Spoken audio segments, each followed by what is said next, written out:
Pessoal, bom dia a todos e todas. Vamos lá começar mais uma aula de geografia. Estamos na 26ª semana de trabalhos remotos. Estamos aí rumo ao estrelato, rumo à nossa parte final. Hoje nós vamos trabalhar aí terminar, né, as regiões brasileiras. Vamos falar da região norte do Brasil. Tranquilo? Espero que todos estejam bem, todo mundo tranquilo, tenha tido um ótimo final de semana, desde o nosso último encontro. Beleza? Algo de relevante deve ser falado aqui antes. Vocês querem comentar, falar algo? Ô João Paulo, você quer férias? Tá quase. Uma hora chega, né? Você pegar aí mês que vem, semana que vem já estaremos em novembro. E aí novembro é um pulo, né? E dezembro é dezembro, né, cara? Não sei o que acontece com o mês de dezembro. Todos nós ficamos com o espírito natalino, ficamos doidos para gastar dinheiro, ir às compras. E aí parece-me que os dias passam bem mais rápido, né? Então aí rapidinho você entra aí no mês de dezembro, tranquilo? Não se preocupe, aí você vai entrar em férias, em dezembro você entra de férias e vai poder curtir sem poder fazer muitas coisas, né? Apesar que acho que está tudo liberado agora. Já pode ir para a praia, você já pode pegar um ônibus lotado, você já também pode ir para o Shopping Oi. São ótimos programas para o mineiro. Você pode... deixa eu ver, o Parque Municipal está fechado, né? Porque é um belo programa. Um belo programa você ir para o Parque Municipal, andar de pedalinho, você ir lá bater um bom papo com os moradores de rua que tem lá no Parque Municipal, acontece bastante também. Pegar ônibus e fazer baldeação por Belo Horizonte. Pega um ônibus aqui, pega o 4403, o zoológico, e vai dar uma volta. Fala assim, qual que é o ponto final? Aí você vai até o ponto final, chega lá, pega outro ônibus. E por aí vai. Tá? São ótimos programas para se fazer nas férias. Ok? Deixa eu ver, eu tô ótimo, Jennifer, obrigado. Só teremos férias só em dezembro?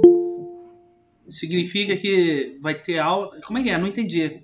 Vai ter aula em janeiro, é isso, Rosa, que você diz?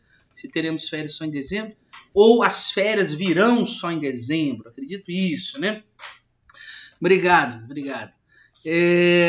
Bom, meninos e meninas, moças e rapazes, algumas aulas estamos trabalhando aí sobre as regiões brasileiras, trabalhando com um processo de regionalização. Falamos uma aula introdutória sobre o que é regionalização, separar o Brasil aí, ou separar as regiões com algumas particularidades em comum, né, com algumas semelhanças. Aquela região só estão ali a classe mais favorecida, outra região está a classe menos favorecida e por aí vai.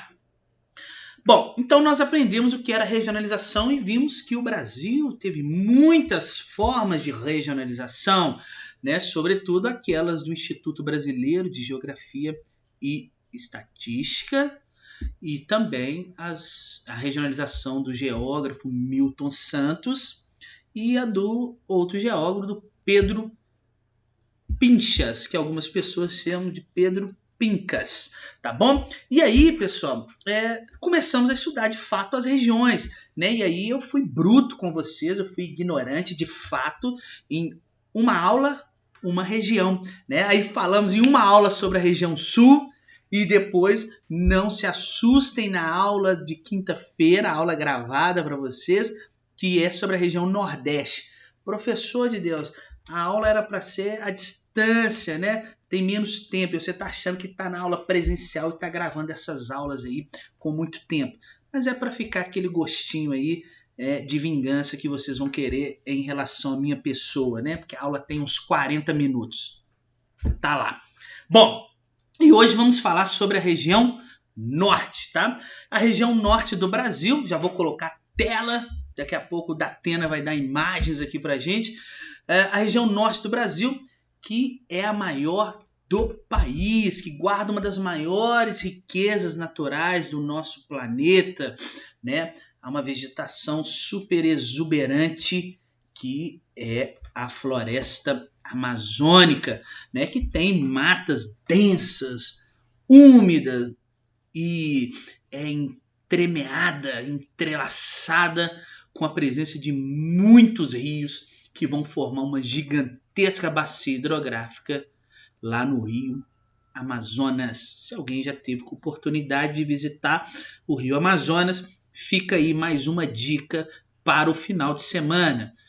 Pegue dinheiro com o seu pai, com a sua mãe, vá ao Aeroporto Internacional de Belo Horizonte, em Confins, e compre uma passagem para a região da nossa floresta amazônica. Desça lá em Manaus, contrate um mateiro ou contrate um indígena que vai ter lá no aeroporto, para quem já foi lá sabe que eu estou falando.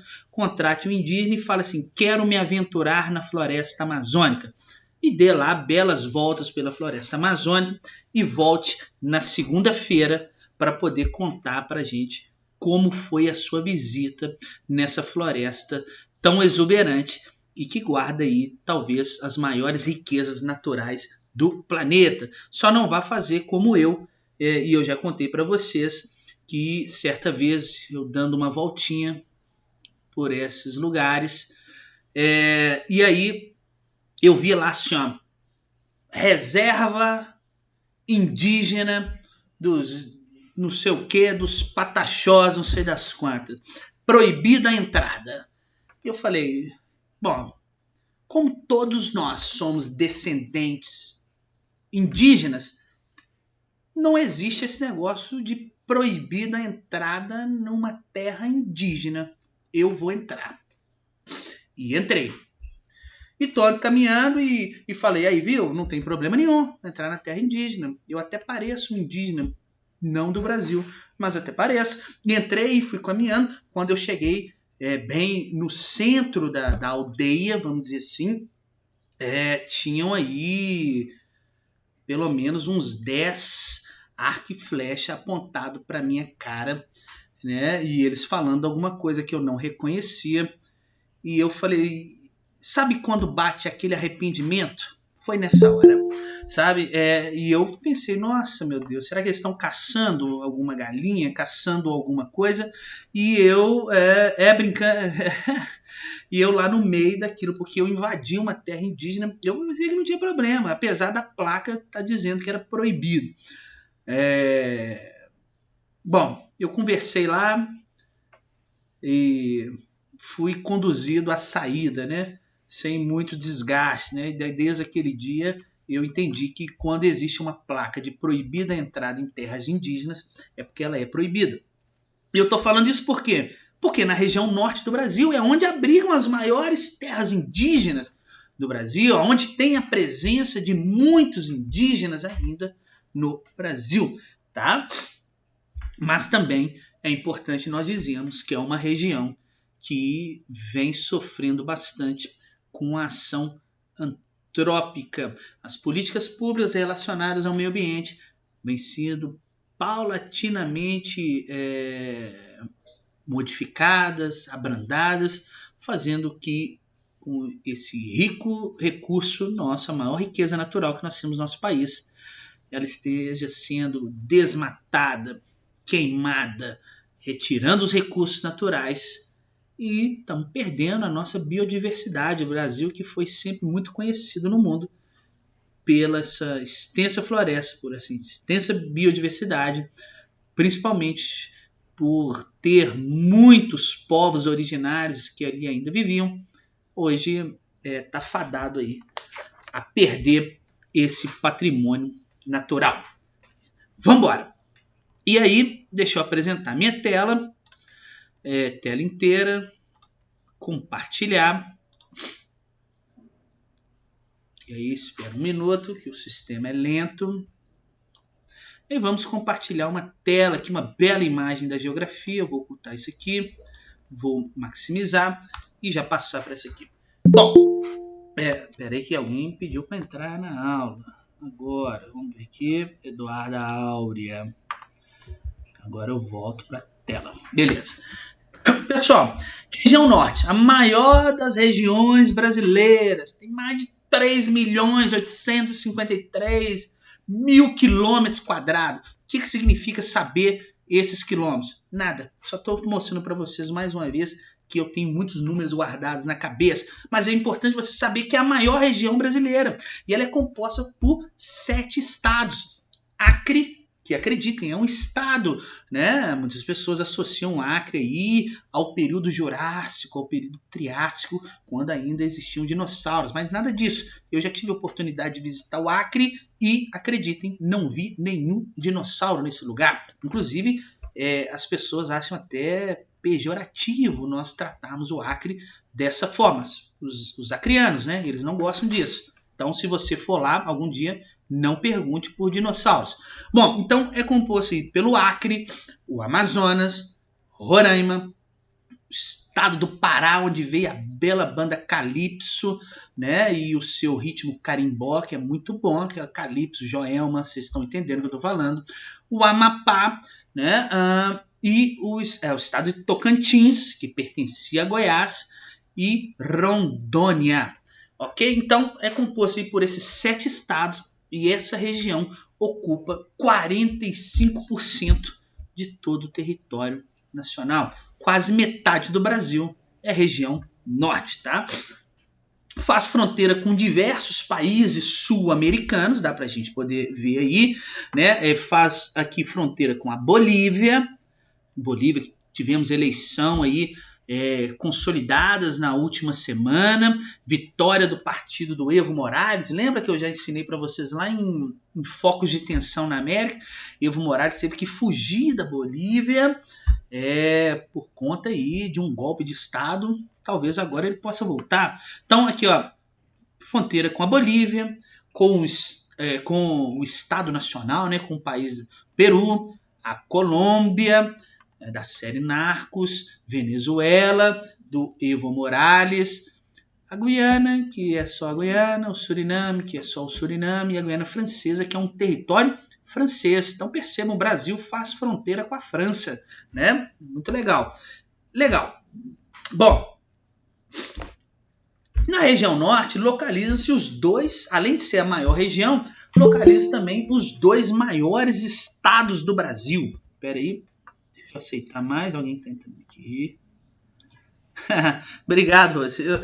Eu tô na outra tela lá e aí eu não consigo ver o bate-papo. De vez em quando eu volto aí para poder ver. Bom, então na região norte estão os 2 maiores estados do Brasil. Aí eles aqui lado a lado aqui com o outro, ó, Amazonas e o estado do Pará. Também é uma ótima recomendação para vocês de viagem.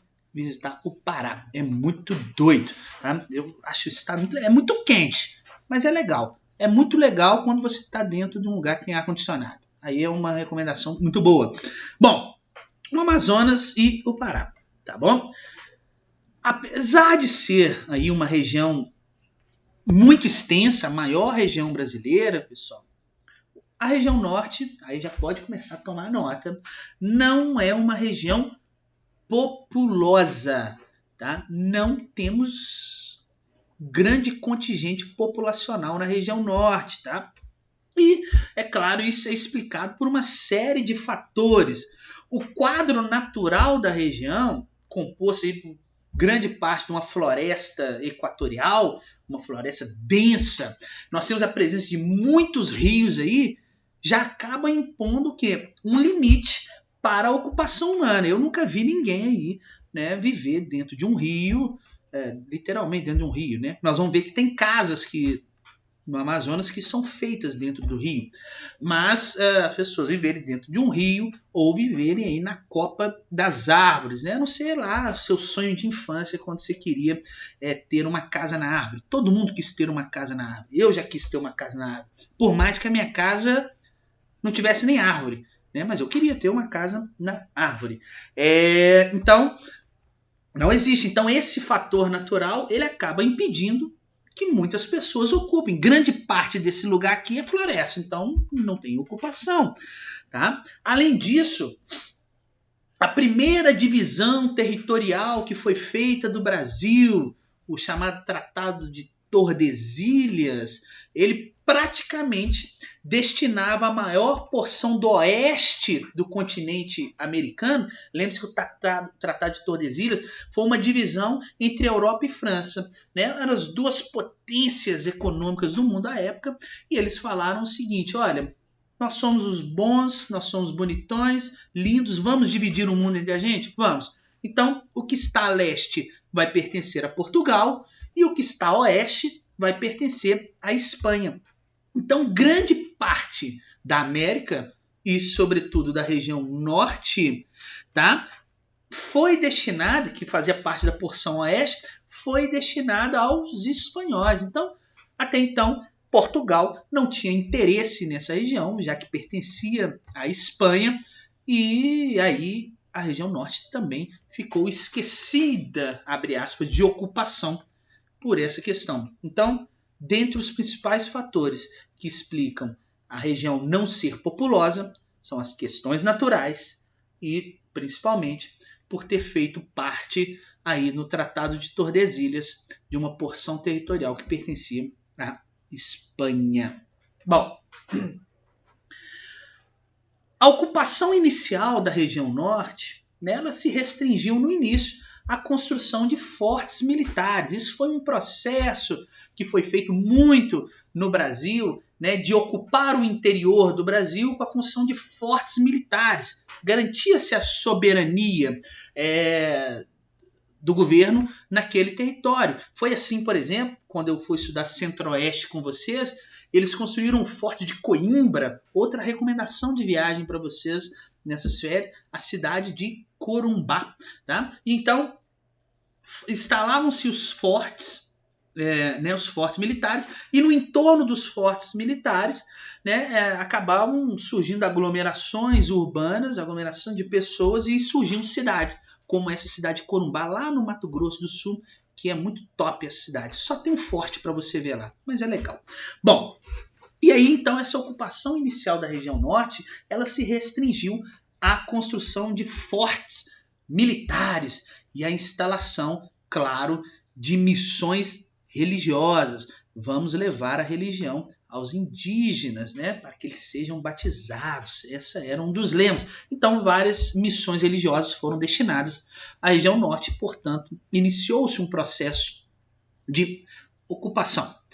Ainda no século XVII, é importante nós pensarmos, várias expedições também foram feitas que seguiram o curso do rio Amazônia, tá? E essas expedições elas tinham como objetivo explorar os recursos da floresta, como as ervas, os frutos, as sementes, tá bom? E interessante que, até lembrei que nessas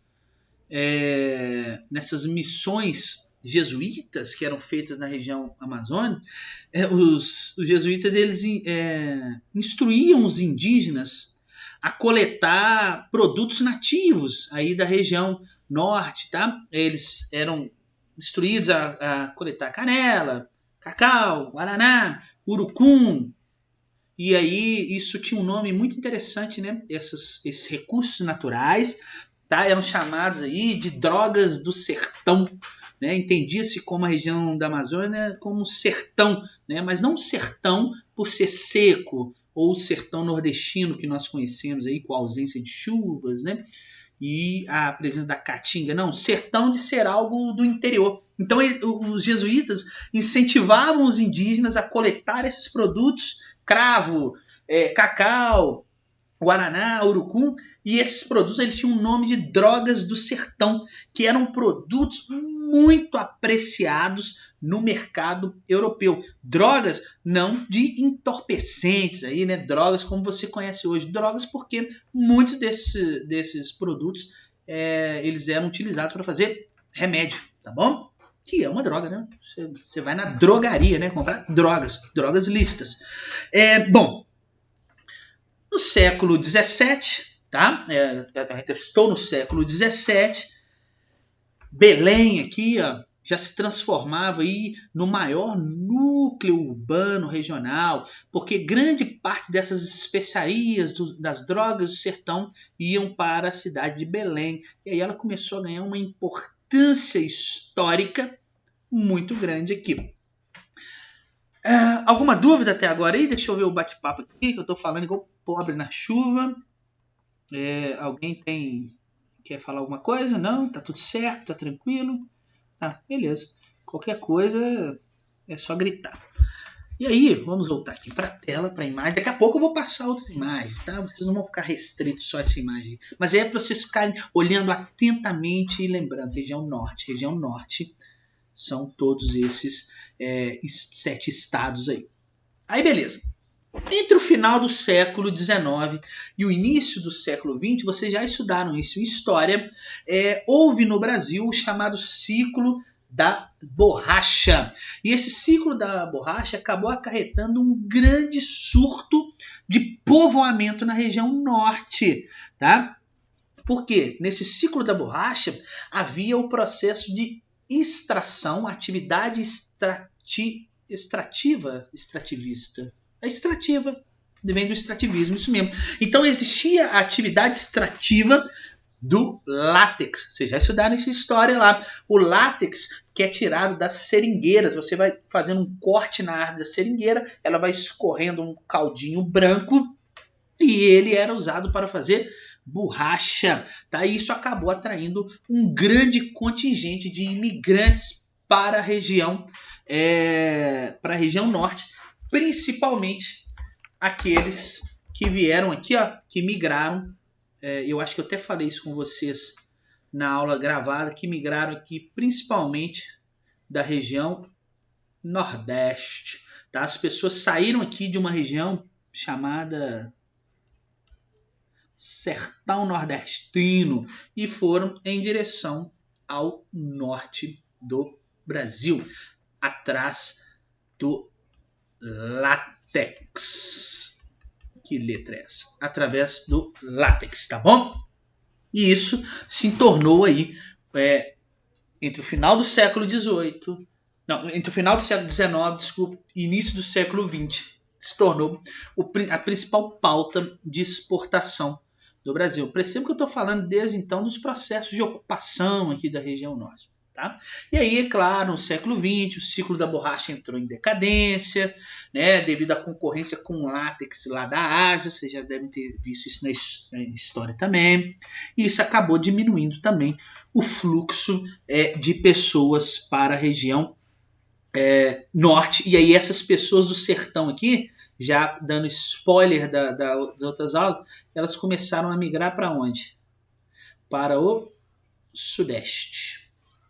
Aí vieram para São Paulo, Rio de Janeiro, principalmente, mas também vieram para Minas Gerais. Você encontra a presença de muitos nordestinos aqui, ok? Deixa eu ver aqui se eu já posso passar essa tela. Não, fica aí por enquanto. Quais foram os projetos aí, pessoal, de integração, então, da região da Amazônia? Percebam que eu falei de algumas ocupações dessa região em dados momentos, mas a partir aí do século XX, né, com o declínio da borracha, do ciclo da borracha, nós tivemos alguns processos que visavam integrar essa região à região do Brasil, que percebo que até agora eu estou falando ela de forma muito isolada. Né? Nós temos aí o processo migratório do sertanejo, né, do nordestino, né, em direção à Amazônia por látex, mas é algo muito isolado. Tá? Mas aí, no Brasil, é fato que no século XX nós tivemos diversos projetos de integração da região amazônica. Bom, e aí, no início do século XX, né, voltando, o Brasil ele começou a mudar sua posição na economia mundial. Por quê? No início do século XX, nós deixávamos de ser apenas um país exportador de produtos primários, né, produtos agropecuários, por exemplo, extrativistas, e nós começamos ali no início do século XX, vocês já estudaram isso ano passado comigo, em industrialização. No início do século XX, o Brasil aí começou a iniciar diversos projetos de industrialização. E esses projetos de industrialização, eles foram acompanhados aí da urbanização, do crescimento, do surgimento das cidades e principalmente estavam surgindo cidades, né? Eu tenho aqui, por exemplo, uma cidade surgindo, uma aqui. As cidades começam a se interligar através de um processo de redes, principalmente com a rede viária, né? E aí, várias cidades estavam surgindo por conta dessa questão da urbanização, por consequência da industrialização, né? As cidades elas se conectavam através de um meio viário e isso fez, mais uma vez, que a região norte também fosse integrada ao restante do Brasil. Tá? Nesse contexto que eu estou falando aqui de integração da região através da urbanização, a região sudeste do Brasil, onde é que nós estamos aqui, nessa região aqui, ó, de Minas, Rio, Bahia, Minas, Rio, olha o que está acontecendo, está escrevendo sozinho, peraí. Minas, São Paulo, Rio e Espírito Santo, né? Bahia não, falei Bahia aqui sem querer, estou pensando em ir para Bahia. O que acontece? Essa região, a região sudeste, ela constituiu aí um forte centro, um forte centro de atração, né, das pessoas, de fluxos. E aí fez com que vários pontos da região norte do Brasil fossem integrados à região sudeste, tá? Já que ela é considerada, ela estava convergindo todos os fluxos populacionais de mercadoria, de comércio, de serviço. Então as pessoas começaram a sair aqui da região norte, ó, e foram em direção à região sudeste. E essa região sudeste aqui é importante, nós dizemos que ela foi integrada à região norte através de um sistema viário. Tá? Então, mesmo com essa integração, ainda assim, o norte, a princípio, ele se mantém, ele está aqui de forma isolada, né? Porque ele só está mandando fluxo populacional para a região sudeste. Mas e a integração, de fato, desse setor?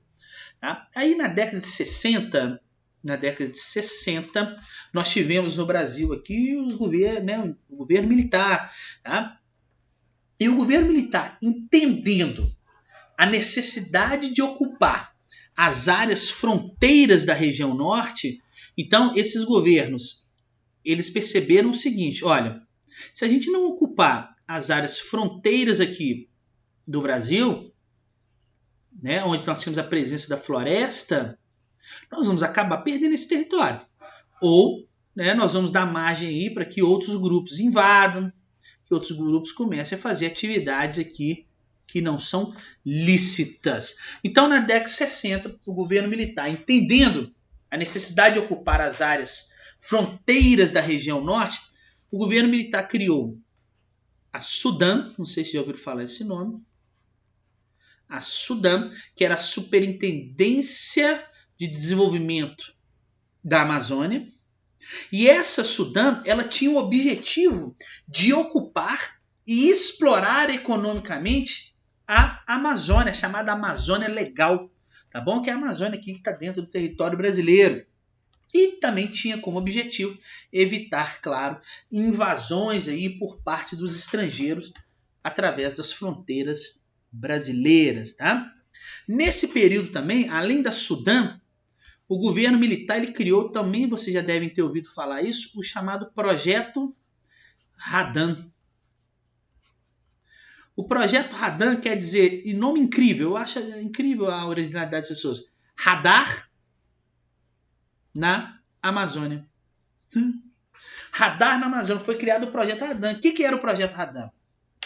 Fazer o levantamento e o mapeamento de todos os recursos naturais que ali existiam. Então nós tivemos a SUDAM, que iria fazer o processo de ocupação, de exploração econômica e evitar invasões na região norte, e a criação do Projeto Radan, que, bom, se eu vou ocupar essa região, eu preciso conhecer essa região. Se eu vou explorar essa região, eu preciso mapear os recursos naturais que ali existiam. Tá? E também, na época dos governos militares, eles fizeram diversos projetos agropecuários, tá? Projetos aí relacionados à agricultura, à criação de animais, que também fizeram parte da iniciativa do governo, né, para promover e ocupar a região norte. O que eles faziam?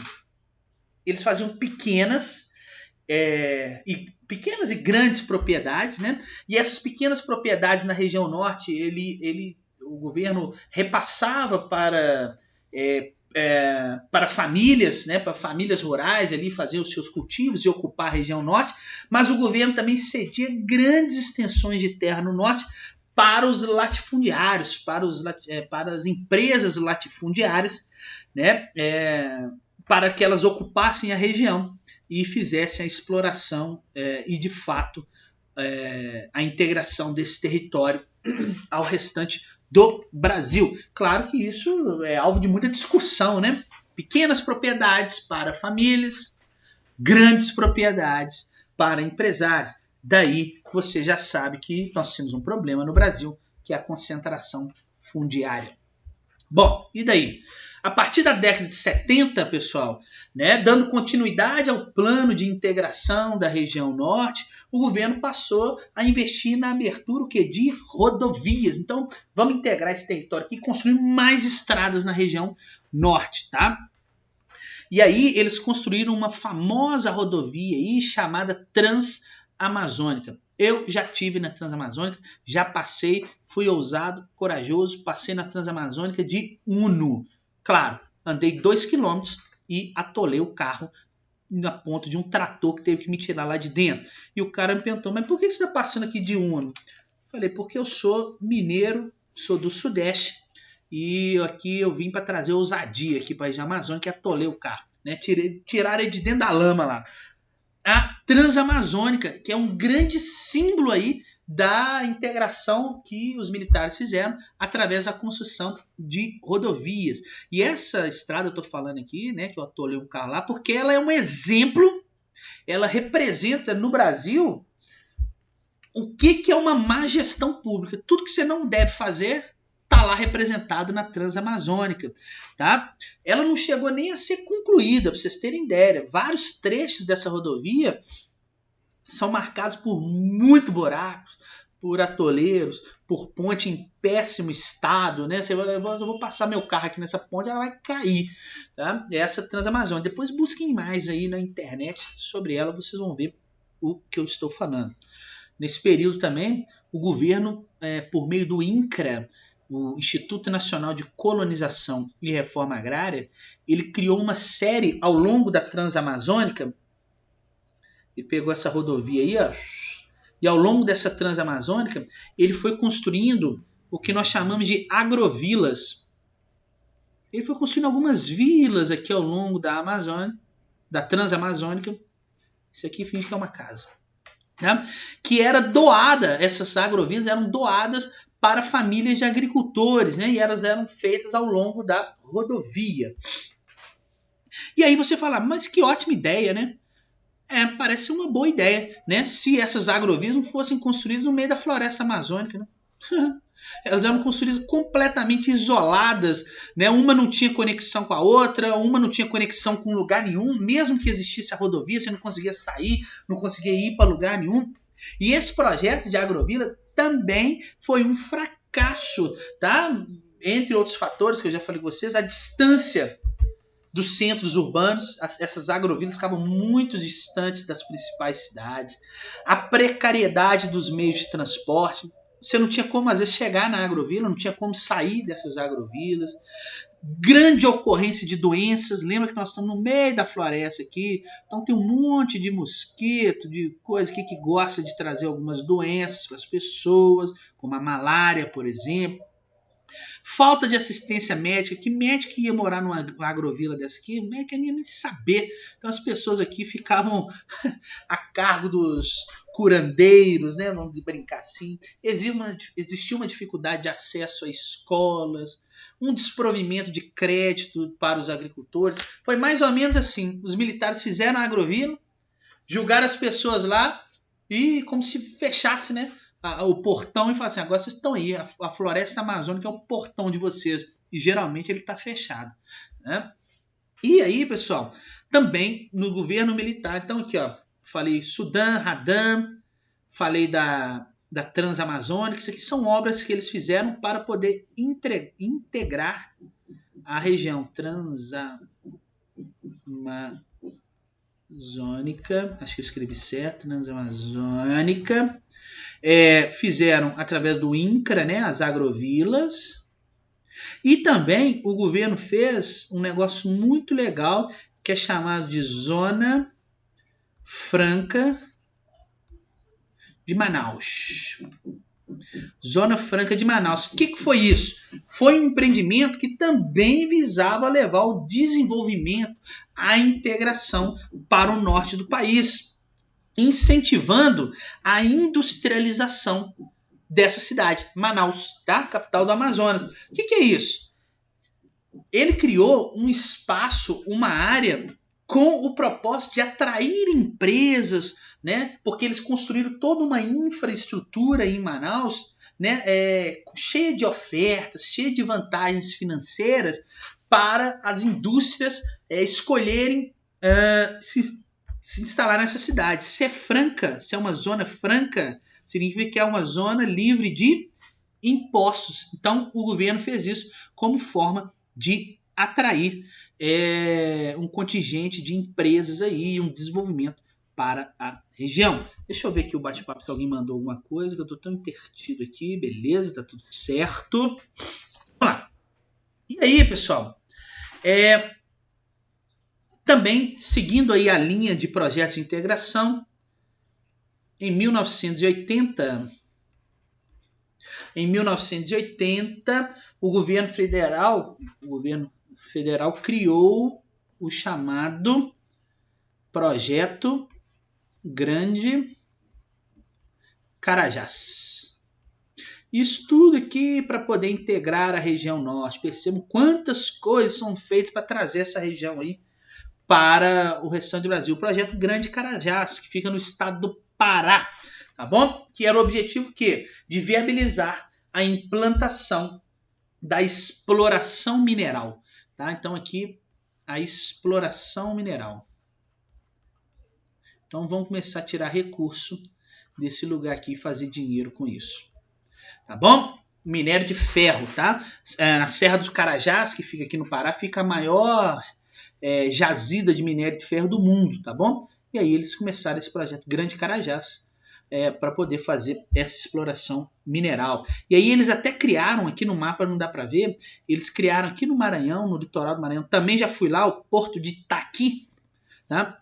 Eles fizeram um porto que ligava essa região do Grande Carajás aqui no Pará. Aí eles colocaram umas linhas férreas aqui até o porto de Itaqui, tá? Lá no Maranhão, porque aí eles conseguem levar todo esse minério de ferro da Serra do Carajás para o porto. Do porto entra no navio e vai para China, Estados Unidos e Europa.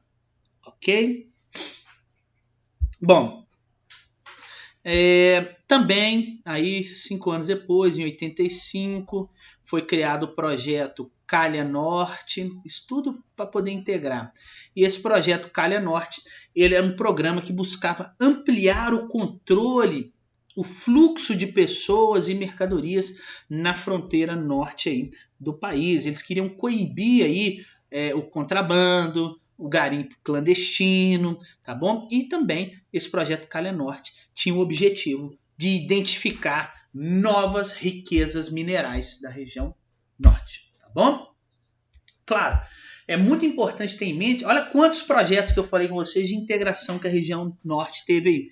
Mas é importante, muito importante você ter na sua cabeça que esses projetos de ocupação, esses projetos de desenvolvimento da região, eles acabaram desencadeando aí uma série de conflitos no local, né, que envolveram diversos agentes aí, grileiros, poceiros, garimpeiros, fazendeiros, seringueiros, indígenas, madeireiros. Todos esses projetos aí iam de encontro a todas essas atividades e esses povos que vivem e viveram na região norte, tá? E aí isso, claro, obviamente, trouxe diversos conflitos para o local.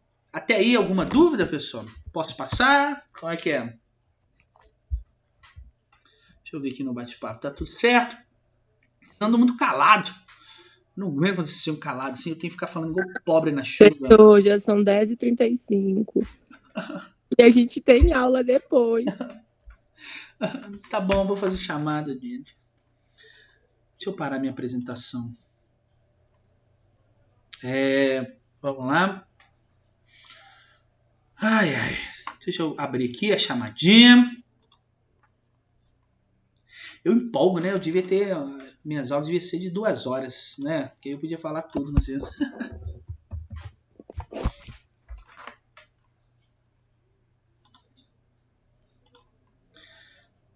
Vamos lá. Digitar frequência diária. Segunda série.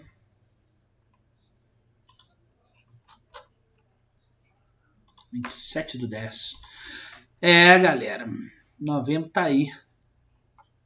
Estou louco para saber o que vocês vão comprar para mim de Natal, de presente. Bom, então vamos lá. Atenção à chamada. Ana Carolina Gomes. Presente. Ana Laura de Almeida. Presente. Ana Letícia.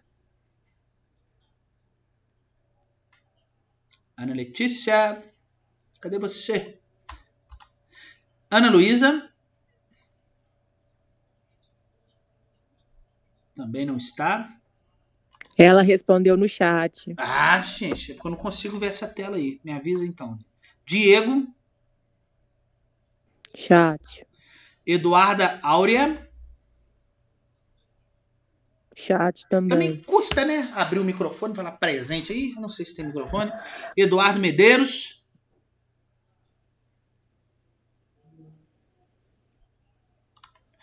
Emily. No chat. Esther. No chat. Ai, meu Deus. Gabriel Augusto. Presente. Vou ter que conferir um por um lá. Giovana.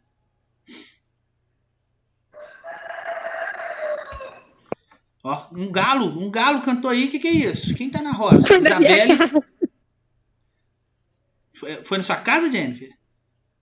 Foi, a minha mãe tem criação. Que chique. Você mora na roça. Isabelle. Ausente. Jennifer, não precisa nem responder. Presente. Já tá aí encebando aí. João Matheus. No chat. João Paulo Aguiar e a sua meia. Presente. Júlia. Professor, Oi? a Giovana abriu o Presente. microfone dela, só não sei se deu pra você ouvir o presente dela. Deu pra escutar, sim. Eu parei na Júlia, né? Júlia? Eu tô aqui. Tá aí, né, Júlia? Aqui. Liza. No chat. Lara. No chat. Ô, Lara, você anda reclamando muito ainda das coisas, Lara? É a pessoa que mais reclama na vida. Eu tenho que perguntar pra Marina. Eu vou perguntar pra Marina. Calma aí, não precisa me responder. A Marina, as meninas, a Pantoja também pode me responder isso. Lucas Parreira. Presente. Mariana Drummond. Presente. Mariana Quintino. Presente. Marina. Presente. Responde aí o que eu te perguntei, Marina. Continua, professor, mesma coisa. Mesma coisa? Reclamona? Reclama de tudo? Meu Deus, que absurdo, não acredito. Como se a Marina não reclamasse de nada. A Marina também reclama de tudo? Que absurdo! Lógico que não. Vamos ver. Rebeca. Presente. Tiago, venha. Vinícius. Tiago mandou no chat. Vinícius também. Tá bom? E a Yasmin Ingrácio. Também no chat. Maravilha. Deixa eu confirmar isso aqui antes de me despedir de vocês. Vocês têm aula de que Ô, agora? Luciana, com todo amor do coração, você não vai sair da escola, não, né? Já fala assim, se você for, já solta a bomba hoje, porque é melhor. Você já pediu demissão? Você vai pedir demissão ou você vai continuar até o final da escola? De que vocês estão falando? Não tô entendendo. Claro que não, hein? Claro Luiz que eu vou saiu, continuar. casca ele até a morte dele. Eu não vou sair, Exatamente, não. eu hein? vou Por até o quê? Eu inferno. gosto tanto lá de vocês, gosto tanto da escola, pra que eu vou sair? Se o Luiz sair, ele vai fazer o Cristo dele, porque vai parar meia sala na porta dele. Gente, eu não sei nem o que vocês estão falando, por que vocês estão falando isso. Mas eu quero agradecer a presença aqui na aula de todos vocês, agradecer aí a participação daqueles que participaram, agradecer aqueles que ficaram calados também, né? Mas nos encontramos aí na semana que vem, tá ok? Um pós-feriado aí, nos encontramos e batemos mais um papo aí sobre os nossos capítulos. Tchauzinho. Tem feriado que é semana que vem. Tchau. Dos finados, Júlio. Tá. Bom? Mas Tchau, não professor. nos afeta aí, tá bom? Tchau pra vocês então, galera. Valeu. Tchau, professor. Falou, tamo junto.